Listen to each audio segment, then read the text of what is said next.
Hello, this is just a little tour of my studio. It's not much, and this video is not about my studio, but I just thought I'd show you where I work. It needs some reorganization soon, and I need some shelves and new containers and that sort of thing. But I thought I'd just let you see what it looks like to work here. I like to sit on that couch and sew and crochet and knit at times, so I'm reluctant to get rid of that couch and put a table in here so I can work on my dollhouses there instead of in the kitchen. Anyway, this video is about this little settee, and I'm going to make this for my log cabin that I'm going to construct, and I've already started constructing it. I'm taking a little bit of a break from the 1930s house, finishing it, and I started making the furniture for the log home already. All the furniture for the 1930s house is made. And I'm just showing you, this is a primitive mid-18th century piece of furniture. And since I'm doing a log home that is going to be located in the mid-18th century in New England, I'm going to populate that property with primitive furniture. And this is, like I said, a real piece of furniture. And I'm going to duplicate it as closely as I'm able to. And then later on I'll make some kind of a cushion for it, a seat cushion. Right now I'm just cutting out balsa wood and working my way around this arm.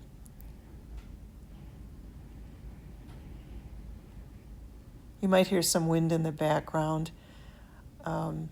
We're having very windy weather here.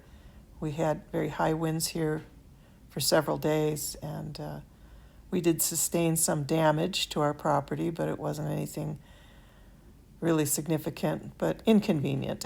Let's put it that way. And it's still pretty windy. I hope where you aren't having storms like we've had.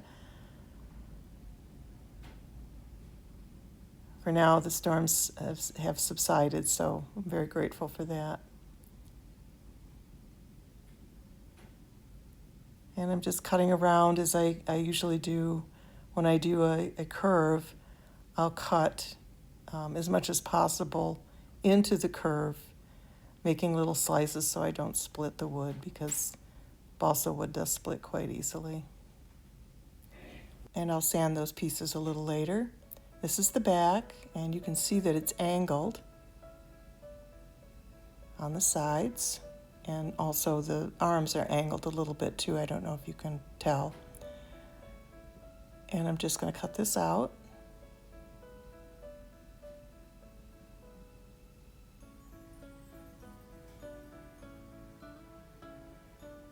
I use balsa wood because, well, there's several reasons. I have a lot of it, and I'm still not set up to cut hardwoods.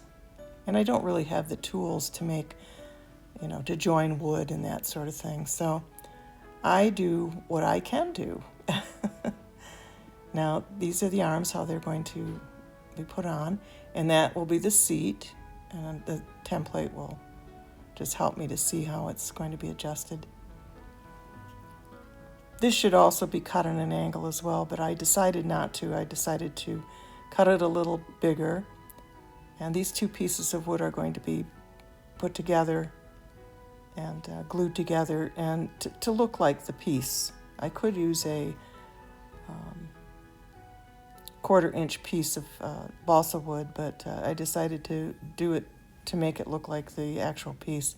And I'm using 1/8 inch balsa wood for this whole thing, except for the legs, and those are 1/4 inch square dowels, but you'll see those later. I'm just putting some wood glue on. I'm going to press this together, and then when this is dried or cured, I will sand it all the way around. Okay, I let that dry for several hours, and I'm just going to go in and do some sanding. And that's the base, that's the seat. I'm going to do a little trimming. The whole thing has to be angled, and I'm trimming an angle on it, and then I'll sand that a little bit. because it does lean back slightly. And the arms also it's the same thing with the arms. And I'll just put a bead of glue on that.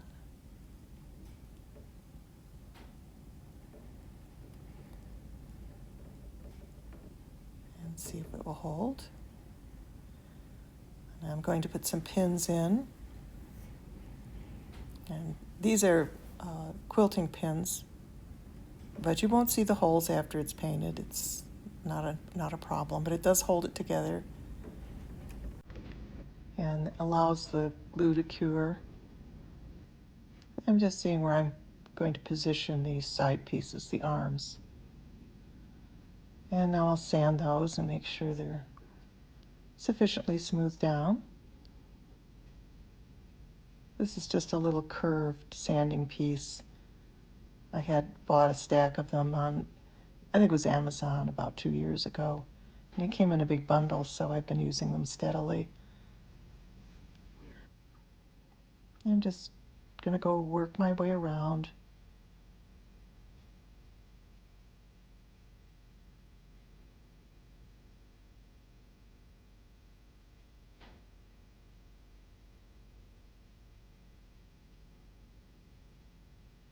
And I'm going to glue them on. Oops, I forgot to put the glue on all sides. I'm just using a pointed Q-tip to clean up any extra glue that leaks out. And then I'll pin that together too after I get the other side on.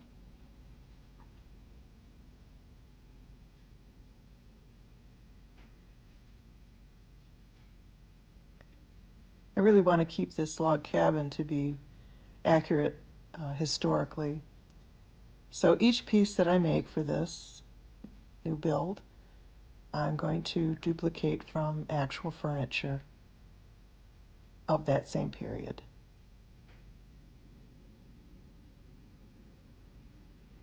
I haven't given up on my 1930s dollhouse. I'm waiting for some things to come through the mail so I can finish it. I'm actually putting in the electricity right now, which is done with magnets and individual lights, and I'll show you that in another film. And of course, all the furniture is made for the dollhouse, the 1930s dollhouse. These are the legs, and these are 1/4 square dowels, 1/4 inch rather, square dowels. And I'm just going to put those in before I put the piece that separates them underneath the seat. I'll just glue the legs on. After I carve them a little bit, I'm going to give them a little bit of a pointed end, not really pointed, but tapered.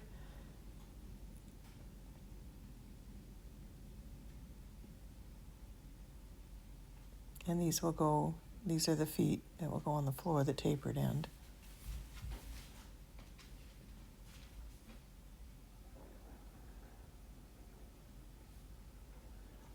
And I'll sand these as well later. And then I'm just going to glue those on. But first I'm going to actually trim the sides of the bench. I'm not sure what to call this, a bench, a couch, a settee. It seats more than one person. And there I just trim the ends off. And that'll have to be sanded as well later. Now I can begin to put the legs on.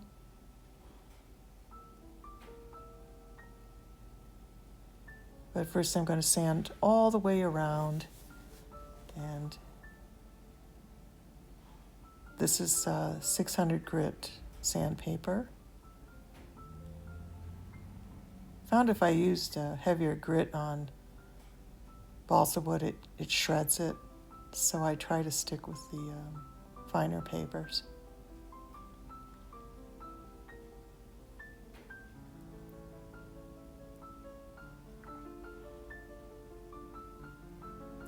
And these are just diamond rasps. They have that diamond coating on them, and I find these work pretty well on balsa wood.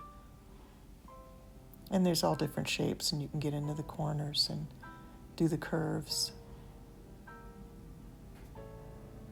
But this is a primitive piece, so I'm not trying to make this absolutely perfect.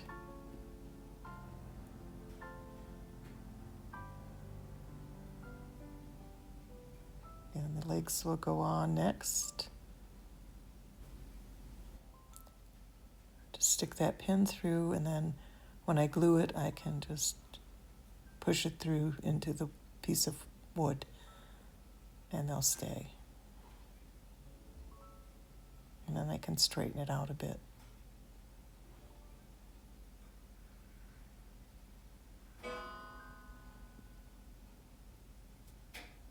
That was my clock in the living room. It's actually about 150 years old, that clock, and it still works really well. I'm downstairs. I'm not in my studio right now.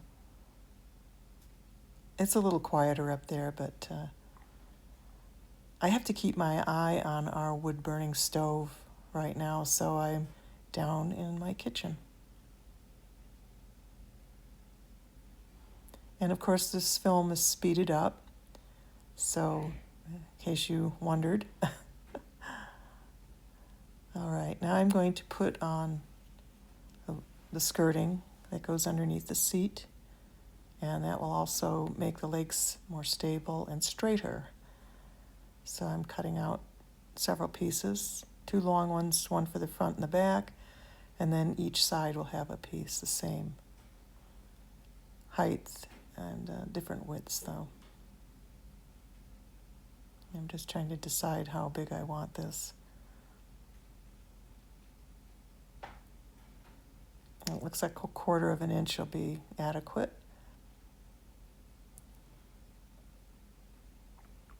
There's so much paint on that mat, it is kind of distracting, and I can't clean it off. So I may turn this over soon and get the other side all painted up. Anyway, I'm sure you didn't need to know that, but you can see all the pink paint from my last project on there. Okay, and I just need to trim this a little bit. I overshot the length.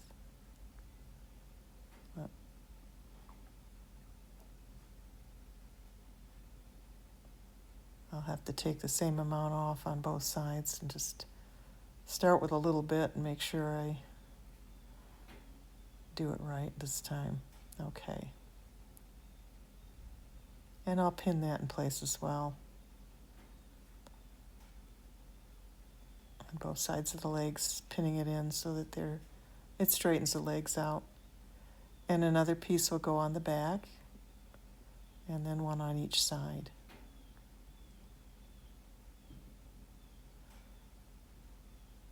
I was having trouble with that pin. I almost stuck myself, but I didn't. I missed.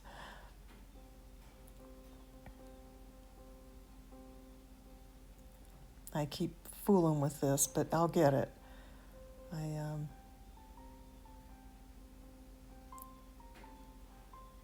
For some reason, couldn't get it in just the right way. So I put pins in the top, through the bottom of it to hold it in place, because it kept turning. And now I can get the leg in there. Okay, well that's the front. And then I will put the back in. I had to cut that little piece off. I had to trim it a little bit more too, because it just didn't look right.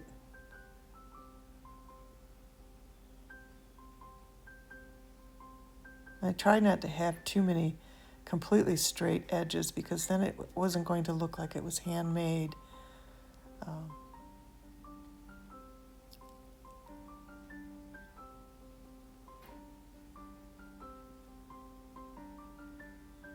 Okay, just put those pins in, get those legs straightened out.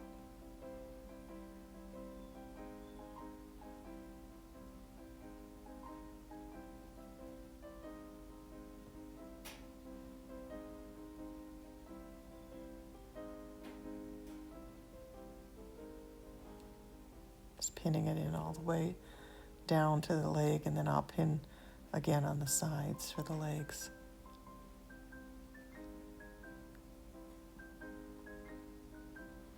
I'm also making quite a bit of pottery. What I'm doing is taking 1/12 size plastic dishes and also ceramic dishes that I'm turning into slipware, or what looks like slipware. And I'll show you how I do that in my next video, along with the pencil post bed that I'm making.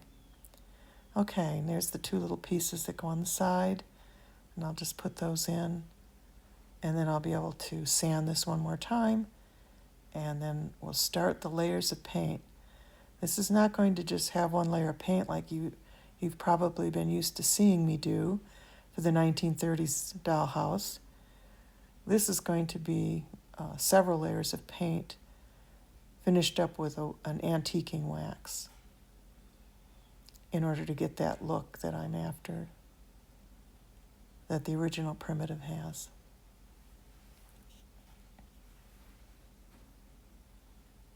So as soon as I'm finished with this and this cures all the way around, I'll give it another quick sand, and then I'll paint it. All right, it's all cured, ready to go. And now I'm going to put the first layer of paint on, which is a kind of a green that I mixed up, actually. It comes out, there's a green bottle of folk art paint up at the top, and I don't think you can really see it. And then I put a little bit more yellow in it, golden paint, chrome yellow. And once this is dry, and I'm going to give it an even coat all the way around. Once it's dry, I'm going to apply some museum wax on certain areas of the surface. And then I'm going to put another layer of paint over that, but you'll see it, which will be a different color. And when that layer is dry, I will sand off the paint, not all of it, but the places that had the wax will show the green through. But we'll get there, and then there's more steps after that. But this is the first layer, and I'm just using, as I said, this is actually plaid folk art paint. I had a bottle of it, and it's that green, jadeite green, but more yellow added to it, which is a chrome yellow from golden paint. But this is also both flat. They're both flat paints. But it wouldn't matter at this point. You could use any surface. You could use satin. You could use just about any kind of paint. It won't matter because you're going to put other layers over it and sand it as well. So, I mean, this is a kind of pretty green, but it's not going to stay this green. But you'll see hints of it underneath. All right, that's got to dry. I must let that dry thoroughly. All right, it's dried. And I'm going to give it a quick sand all the way around. I'm not going to sand it too hard.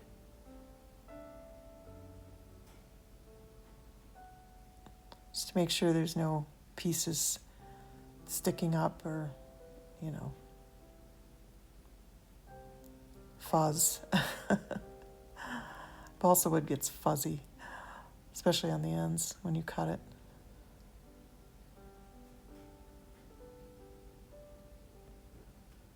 So this is just a quick way of getting all that fuzz off of it. Okay, that's all sanded. Now I'm taking the museum wax right out of the container, and I'm placing it on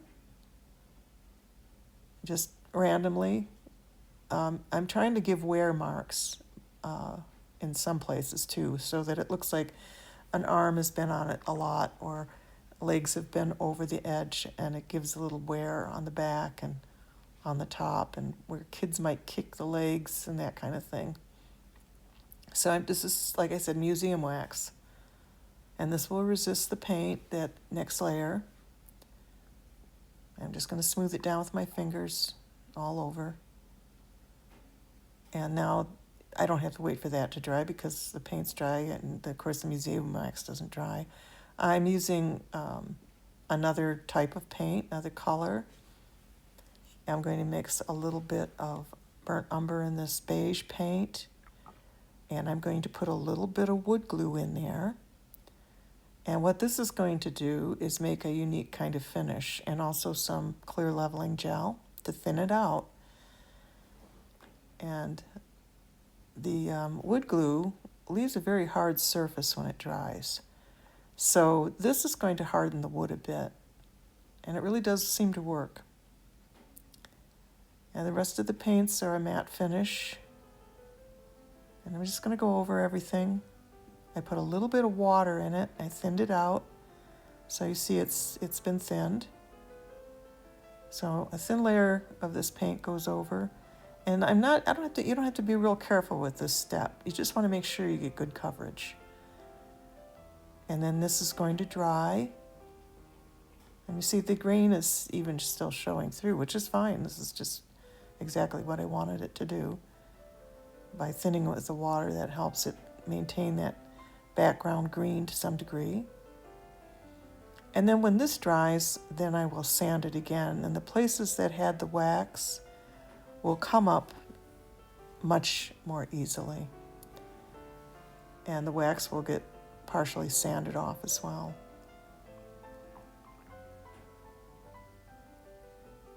And this is not the last coat of paint, though, that this is going to have, so. But this is why this video is longer, because I'm taking you through this process of layering the paints and mediums to get an aged look. Make it look like it's been used.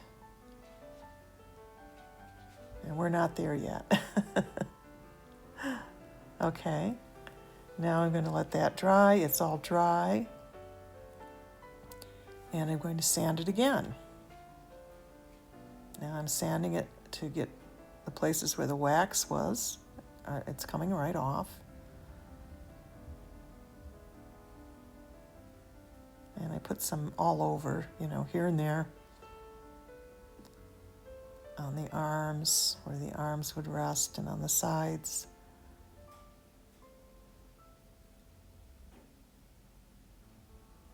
Over by the legs, and even on the skirting around.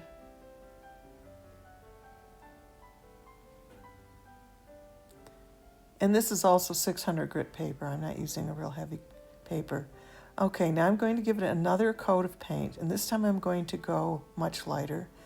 I have an antique white, and I'm mixing it into the rest of the paint that I used originally. But again, I'm going to go over this with a little bit of wax. And I'll have some of that darker green show through, and also that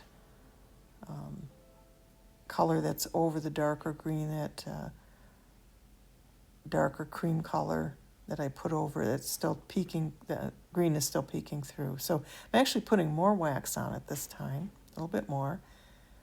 And I'm pushing it into some of the cracks and stuff. I will go over with my finger over it and smooth it down again. Now you could use some beeswax to do this as well. If you have a chunk of an old candle, you could just rub it where you want and it will lift off. I'm going to just put a drop of black in this, because when I was looking at the picture of the original piece, I want it to be that same hue, the outside, or as close as I can get. So I'm going to put a good size, a hefty layer of this on the outside all over. And then this will dry.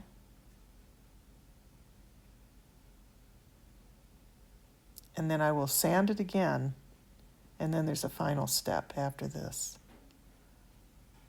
So it's about halfway there in the painting department. So hang in there.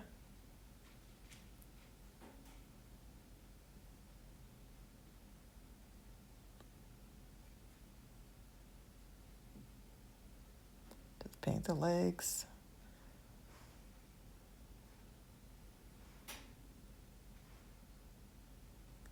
Okay, and that's going to dry. As soon as that's dried, this is what I'm going to put on the outside, Waverly Antiquing Wax. This antiquing wax is actually water soluble, but first I'm sanding it all the way around. I'm using 600 grit paper, and you can see that there's more colors showing through. It's not as bright a green, but there's green showing through.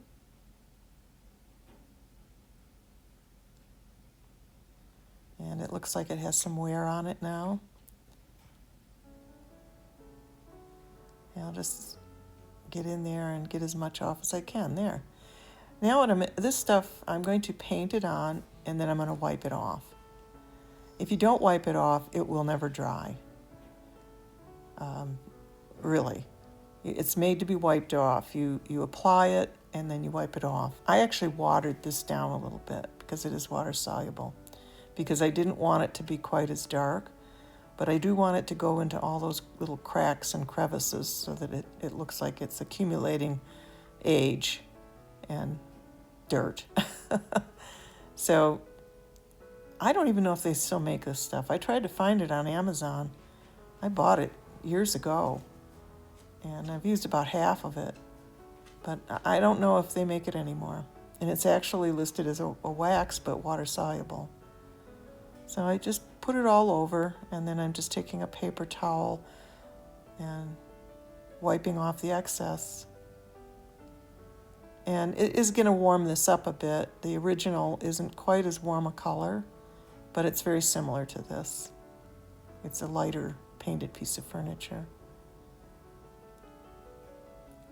And this is going to give it some depth and look like it's something that's been used a lot. And there. Now it will dry.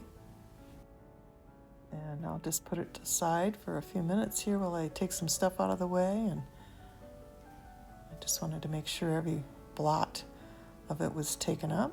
And there it is, it's finished. And I'm going to show it to you under the same lighting but with a different background on it and show you how it changes the color.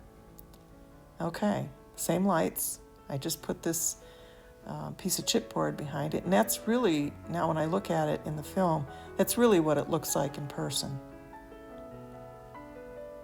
And you can see where I put the wax, and there's other paint showing through.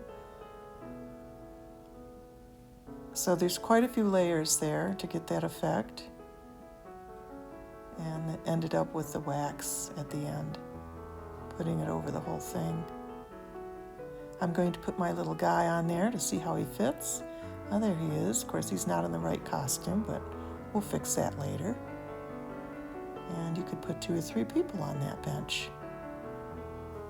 Well, thank you for watching. I hope you'll like and subscribe. It doesn't cost anything, and it helps me out. Bye-bye.